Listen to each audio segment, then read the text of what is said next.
അതായത് കൊറോണയ്ക്ക് ശേഷം ഇത്രയും നല്ല തിരക്കാണ് ഇപ്പോഴാണ്. അതായത് തിരിഞ്ഞു നിൽക്കാൻ പോലും സമയം. ശരിക്കും നല്ല കൂട്ടമാണോ തിയേറ്ററിൽ? കൂട്ടം ഇപ്പോൾ ഈ ഒരു 3 വർഷത്തിന് ശേഷം, കൊറോണയ്ക്ക് ശേഷം ഇത്രയും കൂട്ടം വരുന്ന ആദ്യത്തെ പടമുണ്ട്. കാരണം ഒരുപാട് വലിയ പടം വന്നിട്ടും ഇതുപോലെ ഇത്രയും തിരക്കില്ല, ഇത്രയും ടിക്കറ്റും പോയിട്ടില്ല. എത്ര ദിവസം ഈ തിരക്ക് കാണും? എന്തായിരുന്നാലും ഒരു 15 ദിവസം ഫുള്ളാകും. ഇപ്പോൾ തന്നെ ടിക്കറ്റ് ഇല്ല. ശരിക്കും തിയേറ്ററുകാർക്ക് ഒരു ആകർഷണമാണ് അല്ലെങ്കിൽ സന്തോഷമാണ്? സന്തോഷമാണ്. എന്നുവെച്ചാൽ ഇത്രയും വർഷം കൊണ്ട് പടമൊന്നുമില്ലാതെയും വലിയ ബുദ്ധിമുട്ടിലാണല്ലേ. ഡേഞ്ചർ സോങ്ങിലാണ് തിയേറ്റർ കിടന്നത്. അപ്പോൾ ഇങ്ങനെ ഒരു 3-4 പടം വന്നു കഴിഞ്ഞാൽ തിയേറ്റർ രക്ഷപ്പെടും, ജോലിക്കാരൻ്റെ രക്ഷപ്പെടും. തിയേറ്റർ രക്ഷിക്കാൻ ലാലേട്ടൻ വേണ്ടി വന്നു. ശരിക്കും വൈകുന്നേരമൊക്കെ നല്ല തിരക്കല്ലേ? വൈകുന്നേരം നല്ല തിരക്ക്. ഇപ്പോഴും അടുത്തതും ഫുള്ളാണ്. നല്ല അഭിപ്രായം കിട്ടുന്നു. നല്ല അഭിപ്രായമാണ് പറയുന്നത്. ഞാനും പടം കണ്ട്, പടം ഫുള്ളാണ്. ശരിക്കും ചേട്ടൻ ആറാടിയാണ്.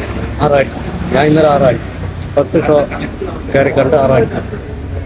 രാജേഷ്ഠൻ പടമാകുമ്പോൾ 6 ആടും. ഞാൻ 6 ആടി. പിന്നെ എൻ്റെ സേവനം ഇവിടെ ഒരു ദിവസം കൂടെ ഇനിയുള്ളു. 9 വർഷമായി വന്നിട്ട് ഇവിടുത്തെ സേവനം കഴിഞ്ഞിറങ്ങിയാണ്.